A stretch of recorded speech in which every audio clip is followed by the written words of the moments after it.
ಶಿರಸಿಯಲ್ಲಿ ಆಯುರ್ವೇದ ವೈದ್ಯನ ಭೀಕರ ಕೊಲೆ ಕೇಸನ್ನ ಪೊಲೀಸರು ಭೇದಿಸಿದ್ದಾರೆ. ರಮೇಶ್ ಕಲಘುಟಕರ್ ಹತ್ಯೆಯ ಪ್ರಕರಣವನ್ನ ಪೊಲೀಸರು ಪತ್ತೆ ಹಚ್ಚಿದ್ದಾರೆ. ಪೊಲೀಸ್ ವರಿಷ್ಠಾಧಿಕಾರಿ ದೀಪನ್ ಅವರು ಮಹತ್ವದ ಸುದ್ದಿಗೋಷ್ಠಿಯನ್ನು ನಡೆಸಿ ಇದ್ರ ಬಗ್ಗೆ ಮಾಹಿತಿಯನ್ನ ಕೊಟ್ಟಿದ್ದಾರೆ.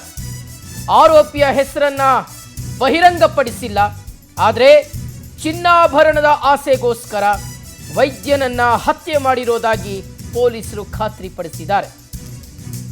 ಶಿರಸಿಯ ಮಂಜಗುಣಿಯಲ್ಲಿ ಇವರ ಮದುವೆ ಆಗಬೇಕಾಗಿತ್ತು, ಈ ವೈದ್ಯನ ಮದುವೆ ಆಗಬೇಕಾಗಿತ್ತು, ರಮೇಶ್ ಕಲಘುಟಕರ್ ಅವರ ಮದುವೆ ಆಗಬೇಕಾಗಿತ್ತು. ಆದರೆ ಅಷ್ಟರಲ್ಲಾಗಲೇ ಅವರನ್ನು ಹತ್ಯೆ ಮಾಡಲಾಗಿದೆ. ಎರಡನೇ ಮದುವೆಗೋಸ್ಕರ ಅವರು ಸಿದ್ಧತೆಯನ್ನು ನಡೆಸಿದ್ರು. ಅವರ ಮೊದಲ ಪತ್ನಿ 5 ತಿಂಗಳ ಹಿಂದೆ ಹೃದಯಾಘಾತದಿಂದ ಸಾವನ್ನಪ್ಪಿದ್ರು. ಹೀಗಾಗಿ ಅವರು ಎರಡನೇ ಮದುವೆ ಆಗಲಿಕ್ಕೆ ಸಿದ್ಧತೆಯನ್ನು ಮಾಡಿಕೊಂಡಿದ್ರು. ಇವತ್ತು ಅವ್ರ ಮದುವೆ ಆಗಬೇಕಾಗಿತ್ತು, ಆದರೆ ಅಷ್ಟರಲ್ಲಾಗಲೇ ಯಾರೋ ಆಗಂತುಕರು ಬಂದು ಇವರನ್ನು ಬರ್ಬರವಾಗಿ ಹತ್ಯೆ ಮಾಡಿದ್ದಾರೆ. ವಿಷಯ ಗೊತ್ತಿರಲಿಲ್ಲ ಹೊರ ಜಗತ್ತಿಗೆ. ಯಾವಾಗ ಸಂಬಂಧಿಕರು ಮನೆಗೆ ಬಂದು ಬಾಗಿಲನ್ನು ಬಡಿತಾರೆ, ಆದರೆ ರಮೇಶ್ ಅವರು ಬಾಗಿಲನ್ನು ಓಪನ್ ಮಾಡೋದಿಲ್ಲ. ಅನುಮಾನಗೊಂಡು ಬಾಗಿಲನ್ನು ಒಡೆದು ಹೋದಂಥ ಸಂದರ್ಭದಲ್ಲಿ ಅವರು ಕೊಲೆಯಾಗಿರುವಂಥದ್ದು ಅಥವಾ ಮೃತಪಟ್ಟಿರ್ತಕ್ಕಂಥ ವಿಚಾರ ಕನ್ಫರ್ಮ್ ಆಗುತ್ತೆ. ಇನ್ನು ರಮೇಶ್ ಅವರಿಗೆ 2 ಮಕ್ಕಳಿದ್ದಾರೆ. ಒಬ್ಬರು ಬೆಂಗಳೂರಿನಲ್ಲಿ ಮಗ ಇದ್ದಾನೆ, ಇನ್ನೊಬ್ಬರು ಮುಂಬೈನಲ್ಲಿದ್ದಾರೆ.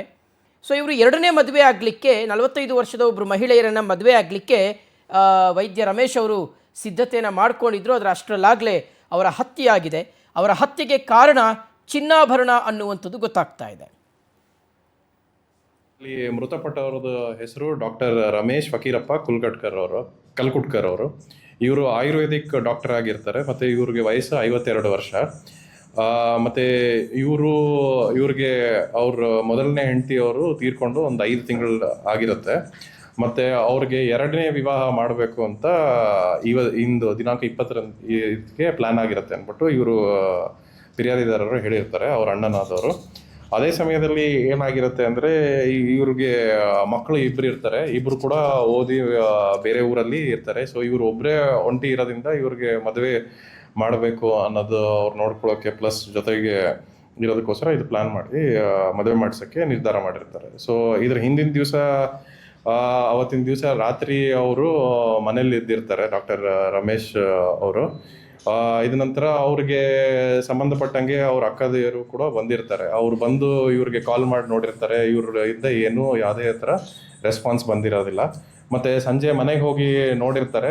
ಸಂಜೆ ಹೋಗಿ ನೋಡಿದ ತಕ್ಷಣ ಅಲ್ಲಿ ಅವ್ರದ್ದು ಮನೆ ಬಾಗಿಲು ಬೀಗ ಹಾಕಿರುತ್ತೆ. ಆ ಸಮಯದಲ್ಲಿ ಇವ್ರು ಯಾಕೆ ಫೋನ್ ಎತ್ತಾ ಇಲ್ಲ ಮತ್ತು ಏನಕ್ಕೆ ತೆಗಿತಾ ಇಲ್ಲ ಅಂದ್ಬಿಟ್ಟು ಮನೇಲಿ ಲಾಕ್ ಆಗಿದೆ ಅಂತ ನೋಡಿ ಆಮೇಲೆ ಕೊನೆಗೆ ಬಾಗಿಲು ಮುರಿದಿರ್ತಾರೆ. ಅದ್ರಲ್ಲಿ ಮುರಿದು ಅವ್ರದ್ದು ಮೃತಪಟ್ಟಿರೋದು ನೋಡ್ಬಿಟ್ಟು ಪೊಲೀಸ್ಗೆ ತಿಳಿಸಿರ್ತಾರೆ. ತಿಳಿಸಿದ ತಕ್ಷಣ ನಮ್ಮದು ಪೊಲೀಸ್ ಇಲಾಖೆ ಎಲ್ಲ ಇನ್ಸ್ಪೆಕ್ಟರ್, DSP ಅವರು, ಸಬ್ ಇನ್ಸ್ಪೆಕ್ಟರು ಮತ್ತು ಇದ್ರ ಜೊತೆಗೆ ಸೋಕೋ ಆಫೀಸರು ಪ್ಲಸ್ ನಮ್ಮದು ಫಿಂಗರ್ ಪ್ರಿಂಟ್ ಟೀಮ್ ಮತ್ತು ಡಾಗ್ ಸ್ಕ್ವಾಡ್ ಎಲ್ಲ ಸ್ಪಾಟ್ಗೆ ಹೋಗಿ ಇದನ್ನು ಪರಿಶೀಲಿಸ್ತಾರೆ. ಇದು ಪರಿಶೀಲನೆ ನೋಡಿದಲ್ಲಿ ಅವ್ರು ಐಡೆಂಟಿಫೈ ಆಗಿ ಅವರೇ ಡಾಕ್ಟರ್ ರಮೇಶ್ ಅವ್ರದ್ದೇ ತೀರ್ಕೊಂಡಿರೋದು ಗೊತ್ತಾಗುತ್ತೆ. ಯಾವುದೋ ಒಂದು ಆಯುಧದಿಂದ ಏಟು ತಲೆಗೆ ಬಿದ್ದು ಅವರು ಮೃತಪಟ್ಟಿರ್ತಾರೆ ಅಂತ ಗೊತ್ತಾಗಿರುತ್ತೆ. ತದನಂತರ ಕಾನೂನು ಪ್ರಕಾರ ಇನ್ಕ್ವೆಸ್ಟ್ ಎಲ್ಲ ಮಾಡಿ ಗೌರ್ಮೆಂಟ್ ಪಂಚಾಯತ್ ಇದ್ರ ಬಗ್ಗೆ ಡೀಟೇಲ್ಸ್ ಕೊಡ್ತಾರೆ ನಮ್ಮ ಪ್ರತಿನಿಧಿ ಉದಯ್. ಈಗ ದೂರವಾಣಿ ಸಂಪರ್ಕದಲ್ಲಿ ಜಾಯ್ನ್ ಆಗ್ತಾ ಇರ್ತಕ್ಕಂಥದ್ದು. ಉದಯ್, ಈಗ ಈ ವೈದ್ಯ ರಮೇಶ್ ಏನಿದ್ದಾರೆ ಅವರು ಬ್ಯಾಂಕ್ನಿಂದ ಒಡವೆಗಳನ್ನು ತಂದು ಮನೆಯಲ್ಲಿ ಇಟ್ಕೊಂಡಿದ್ರು ಈ ಎರಡನೇ ಮದುವೆಗೋಸ್ಕರ ಅನ್ನುವಂಥದ್ದು. ಅಂದರೆ ಎಲ್ಲೋ ಒಂದು ಕಡೆ ಯಾರೋ ಗೊತ್ತಿರೋರು ಬಹುಶಃ ಈ ಒಂದು ಕೃತ್ಯವನ್ನು ನಡೆಸಿರಬಹುದಾ ಹೇಗೆ ಅಂತ, ಯಾಕಂದರೆ ಆಲ್ರೆಡಿ ಆ ಹಂತಕನನ್ನು ಪತ್ತೆ ಹಚ್ಚಿದ್ದಾರೆ ಪೊಲೀಸರು ಅನ್ನುವಂಥದ್ದು. ಉದಯ್, ಏನಂತಂದ್ರೆ ಉತ್ತರ ಕನ್ನಡ ಜಿಲ್ಲೆಯ ಸಿರ್ಸಿ KHB ಕಾಲೋನಿಯಲ್ಲಿ ನಡೆದಿರ್ತಕ್ಕಂಥ ಒಂದು ಕೃತ್ಯ ಇದು. ಏನೋ ರಮೇಶ್ ಕಲಘುಟ್ಕರ್ ಇವರು ಹತ್ಯೆ ಆಗಿರುವಂತದ್ದು. ಇವರು ಎರಡನೆಯ ಮದುವೆಗಾಗಿ ಸಿದ್ಧತೆಯನ್ನು ಕೂಡ ಮಾಡ್ಕೊಂಡಿರುವಂತದ್ದು. ಇವತ್ತು ಸಿರ್ಸಿ ತಾಲೂಕಿನ ಮಂಜಗುಣಿಯ ತಿರುಪತಿ ಅಂದ್ರೆ ದೇವಸ್ಥಾನದಲ್ಲಿ ಇವತ್ತು ಆತರ ವಿವಾಹ ಕೂಡ ನಿಶ್ಚಯವಾಗಿತ್ತು. ಇವತ್ತು ವಿವಾಹ ಕೂಡ ಆಗ್ಬೇಕಾಗಿತ್ತು. ಆದ್ರೆ ಶನಿವಾರ ಸಂಜೆ ಅವರ ವೈದ್ಯರ ಜೊತೆ ಬಂದಂತ ಇನ್ನೋರ್ವ ವ್ಯಕ್ತಿ ಅವರ ಜೊತೆಯಲ್ಲೇ ಇಡೀ ರಾತ್ರಿ ಕೂಡ ಕಳೆದಿದ್ದಾನೆ ಅನ್ನುವಂಥದ್ದು, ಅವರ ಮನೆಯಲ್ಲೇ ಕೂಡ ವಾಸವಾಗಿದ್ದ ಅನ್ನುವಂಥದ್ದು. ಇವರು ಕಳೆದ ಅನೇಕ ದಿನಗಳಿಂದ ಇವರಿಬ್ರು ಸ್ನೇಹಿತರು ಆಗಿದ್ರು ಎನ್ನುವಂತ ಮಾಹಿತಿ ಕೂಡ ಇದೀಗ ಲಭ್ಯವಾಗಿದೆ.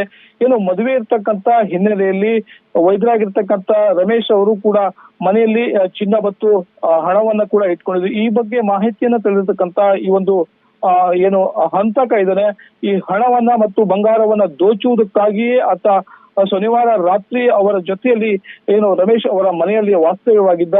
ರಾತ್ರಿ ಮಲಗಿದಂತ ಸಂದರ್ಭದಲ್ಲಿ ಅವರನ್ನ ಮಲಗಿದ್ದಲ್ಲಿಯೇ ಅವರ ಹತ್ಯೆಯನ್ನ ಮಾಡಿ ಮನೆಯಲ್ಲಿರ್ತಕ್ಕಂಥ ಚಿನ್ನ ಮತ್ತು ನಗದನ್ನ ದೋಚಿಕೊಂಡು ಪರಾರಿಯಾಗಿದ್ದಾನೆ. ಬಳಿಕ ಮನೆಗೆ ಅದೇ ಬೀಗವನ್ನ ಹಾಕಿ ಕೂಡ ಹೋಗಿದ್ದ.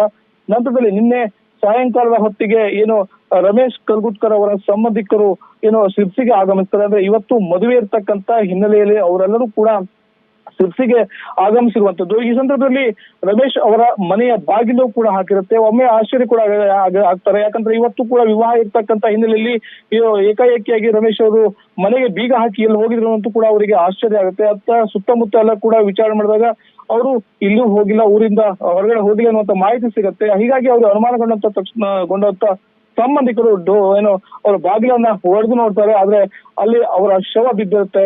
ಹೀಗಾಗಿ ಒಮ್ಮೆ ಗಾಬರಿಗೊಂಡಂತ ಅವರು ತಕ್ಷಣ ಸ್ಥಳೀಯ ಪೊಲೀಸರಿಗೆ ಕೂಡ ಮಾಹಿತಿಯನ್ನು ನೀಡಿರುವಂತದ್ದು. ಈಗಾಗಲೇ ಏನು ಘಟನೆ ನಡೆದ 24 ಗಂಟೆಯ ಒಳಗಾಗಿ ಜಿಲ್ಲಾ ಪೊಲೀಸ್ ವರಿಷ್ಠಾಧಿಕಾರಿ ದೀಪನ್ ಎಂ ಅವರ ನೇತೃತ್ವದಲ್ಲಿ ಈ ಒಂದು ಕಾರ್ಯಾಚರಣೆ ಮಾಡಲಾಗಿದೆ. ಈಗಾಗಲೇ ಓರ್ವ ಆರೋಪಿಯನ್ನ ಕೂಡ ಪೊಲೀಸರು ವಶಕ್ಕೆ ಪಡೆದುಕೊಂಡಿದ್ದಾರೆ ಎನ್ನುವಂತ ಮಾಹಿತಿ ಕೂಡ ಲಭ್ಯವಾಗ್ತಿದೆ. ಈಗ ಆ ಬಂಧಿತ ಆರೋಪಿಯ ಹೆಸರು ಕೂಡ ಇದುವರೆಗೂ ಕೂಡ ಪೊಲೀಸರು ಬಹಿರಂಗ ಪಡಿಸಿಲ್ಲ. ಏನು ಪವರ್ ಟಿವಿಗೆ ಸಿಕ್ಕಿರ್ತಕ್ಕಂತ ಮಾಹಿತಿಯ ಪ್ರಕಾರ ಮಂಜುನಾಥ್ ನಾಯ್ಕ್ ಎಂಬಾತ ಈ ಕೃತ್ಯ ನಡೆಸಿದ್ದಾನೆ ಎನ್ನುವಂತ ಮಾಹಿತಿ ಕೂಡ ಇದೀಗ ಲಭ್ಯವಾಗ್ತಾ ಇದೆ. ಈಗ ಆತನನ್ನು ಕೂಡ ಪೊಲೀಸರು ವಶಕ್ಕೆ ತೆಗೆದುಕೊಂಡು ತೀವ್ರವಾಗಿರ್ತಕ್ಕಂಥ ವಿಚಾರಣೆಯನ್ನು ಕೂಡ ನಡೆಸ್ತಾ ಇರುವಂತದ್ದು.